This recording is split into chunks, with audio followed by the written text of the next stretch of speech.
रानू चिड़िया का पति आकाश रानू चिड़िया से बहुत ही मोहब्बत करता और हर रोज रानू के लिए उसका मनपसंद भोजन ढूंढ के लाता।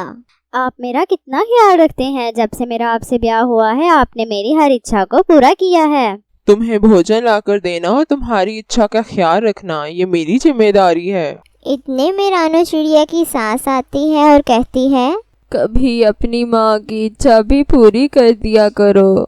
माँ जी, मैं आपकी भी तो सारी इच्छाएं पूरी करता हूँ। ब्याह तो मेरी इच्छा से ना किया तूने। अब तो इस बात को बहुत ही समय बीत गया है, लेकिन आपने रानो को अभी तक नहीं स्वीकार किया। इसके बावजूद भी रानो आपकी इतनी सेवा करती है। तू तो हमेशा अपनी पत्नी की ही तरफदारी करता है। नहीं माँ जी, आपकी सेवा करना तो हमारा धर्म है। फिर आकाश बाहर दाना लेने चला जाता है। आकाश के जाने के बाद माँ जी कहती है, मेरे बेटे से मेरी बेइज्जती करवा कर खुशी तो तुझे बहुत मिली होगी। माँ जी, मैं तो सपने में भी आपके साथ ऐसा करने का सोच नहीं सकती। अब यहाँ खड़े मुंह क्या देख रही है? घर क्या तेरी माँ आकर साफ करेगी? रानू चिड़िया खामोश रहती है। दूसरी तरफ आकाश को रास्ते में चील मिल जाती है जो कहती है, आकाश, पिछले माह तूने मुझसे 50 मक्के के दाने उधार लिए थे। तूने कहा था मेरा उधार अगले 2 माह में लौटा दोगे, लेकिन अब 3 माह होने को आए हैं, मेरा उधार नहीं चुकाया तूने। चील भैया, मैं आपका उधार जल्द ही चुका दूंगा। लेकिन मक्के के दाने तो मुझे आज ही चाहिए। चील भैया, आज तो मैं आपका उधार नहीं चुका पाऊंगा। आप मुझे थोड़ी मोहलत दे दें, मैं आपका उधार जल्द ही लौटा दूंगा। मेरे जहन में एक विचार आया है, क्यों ना मैं तुझे खाकर अपना हिसाब बराबर कर लूं। इस तरह मेरी भूख भी मिट जाएगी और तेरा हिसाब भी चुकता हो जाएगा। ये कहकर चील आकाश पर वार कर देती है। रानू चिड़िया रात भर अपने पति आकाश का इंतजार करती रहती है। सुबह होते ही गोरी कौवी और कालू कौवा रानू चिड़िया के घर आते हैं और बताते हैं, रानू चिड़िया, कालू जी ने बताया कि तुम्हारे पति आकाश ने 50 मक्के के दाने चील से उधार लिए थे, जो तुम्हारा पति समय रहते वापस ना कर पाया। इसलिए चील ने तुम्हारे पति को खाकर अपना उधार चुकता कर लिया।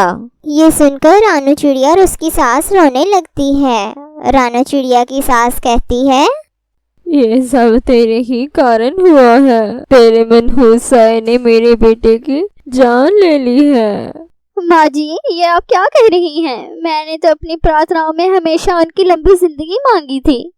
मैं तेरा मनहूस साया अब इस घर में और बर्दाश्त नहीं करूंगी। माँ जी, मुझे घर से मत निकालें। मैं थोड़े ही दिनों में अंडा भी देने वाली हूँ। तेरी मनहूस संतान भी मुझे नहीं चाहिए, जिसके आने से पहले ही मेरा बेटा गुजर गया। फिर रानू चिड़िया की सास उसे घर से निकाल देती है। ये देखकर गोरी कौवी कहती है, रानू चिड़िया, जब तक तुम अंडा नहीं दे देती तुम हमारे घर आकर रह लो। मैं तुम्हारा ये एहसान जिंदगी भर ना भूलूंगी। फिर रानू चिड़िया गोरी कौवी और कालू कौवे के साथ रहने लगती है। कुछ ही दिनों में अंडा दे देती है। थोड़े ही समय के बाद अंडे से खूबसूरत बच्चा निकलता है, जिसे देखकर रानू चिड़िया बहुत खुश हो जाती है।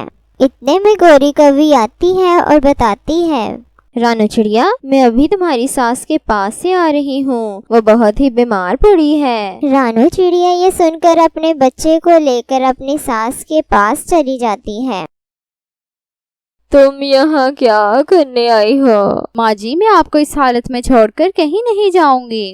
रानू की सेवा से उसकी सास चंद ही दिनों में स्वस्थ हो जाती है। ये सब देखकर माँ जी अपने बुरे व्यवहार के लिए रानू से माफी मांगती है और कहती है, मेरा पोता तो बिल्कुल अपने पापा जैसा है। इधर आओ, मैं अपने पोते को प्यार करूं। टॉनी अपने मम्मी और पापा की इकलौती संतान थी। मेरी गुड़िया तो बहुत ही ज़हीन है। इतनी सी उम्र में शिक्षा के साथ घर गृहस्थी का भी काम सीख लिया है। रानू चिड़िया, मुझे आप पर गर्व है। आपने हमारी गुड़िया को इतनी सी उम्र में इतना गुणी बना दिया है। टॉनी के पापा, मैं आपके बगैर ये सब नहीं कर सकती थी। आपने भी तो इतनी सी उम्र में टॉनी को गाने की खोज सिखा दी है। मेरी गुड़िया तो जिस घर भी जाएगी उस घर के तो भाग ही खुल जाएंगे। अभी तो मेरी टॉनी ने पढ़ लिख कर डॉक्टर बनना है, फिर जंगल के सारे गरीब पक्षियों का इलाज किया करेगी। मैं अपने मम्मा और पापा की हर इच्छा पूरी करूंगी। फिर मम्मा चिड़िया और पापा चिड़िया नदी पर पानी पीने जा रहे थे कि रास्ते में उन्हें गोरे कव्वी और उसका बेटा जग्गू मिलते हैं।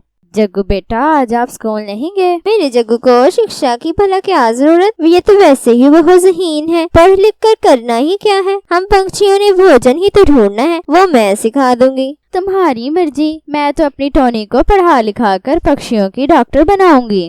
गौरी कवि, आज के दौर में शिक्षा के बगैर जीवन गुजारना बहुत ही कठिन हो गया है। जाओ जाओ अपना काम करो, बड़े आए मुझे समझाने। चलो रानो, हम चले, भलाई का तो अब जमाना ही नहीं रहा। फिर मम्मा चिड़िया और पापा चिड़िया नदी पर पानी पी रहे होते हैं। इतने में एक शिकारी तीर से मम्मा चिड़िया और पापा चिड़िया का शिकार कर लेता है। करीब ही एक दरख्त पर बैठा तोता ये सब कुछ देख रहा था। इतना समय हो गया है लेकिन मम्मा और पापा अभी तक नहीं लौटे।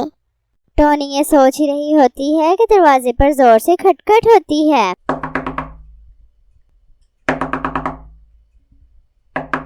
और देखती है कि तोता अंकल आए हैं। तोता अंकल, आप इतने घबराए हुए क्यों हैं? तुम्हारे मम्मी और पापा अब इस दुनिया में नहीं रहे, एक शिकारी ने तीर से उनका शिकार कर लिया है। ये सुनकर टोनी चिड़िया रोने लगती है। मम्मा पापा, मैं आपके बगैर कैसे रहूंगी? कुछ ही दिनों के बाद घर में मौजूद सारा भोजन खत्म हो जाता है। मैं शिक्षा के साथ साथ भोजन की खोज कैसे करूंगी? इतने में तोता अंकल आते हैं और कहते हैं, मैं यहाँ पास ही समोसे की दुकान पर गया था तो सोचा टोनी बेटी के लिए भी समोसे लेता आऊं। समोसा खाते हुए टोनी को विचार आता है, तोता अंकल, क्यों ना मैं भी समोसे की दुकान खोल लूं? इस तरह स्कूल की फीस के साथ भोजन की भी समस्या हल हो जाएगी। क्या आप मेरी मदद करेंगे इसमें? मैंने तुम्हारे हाथ के समोसे खाए हैं, बहुत ही स्वादिष्ट बनाती हो। मैं तुम्हारी मदद करूंगा। मेरे दोस्त के पास एक दुकान खाली है, मैं इससे बात करके तुम्हें वो दुकान किराए पर ले दूंगा।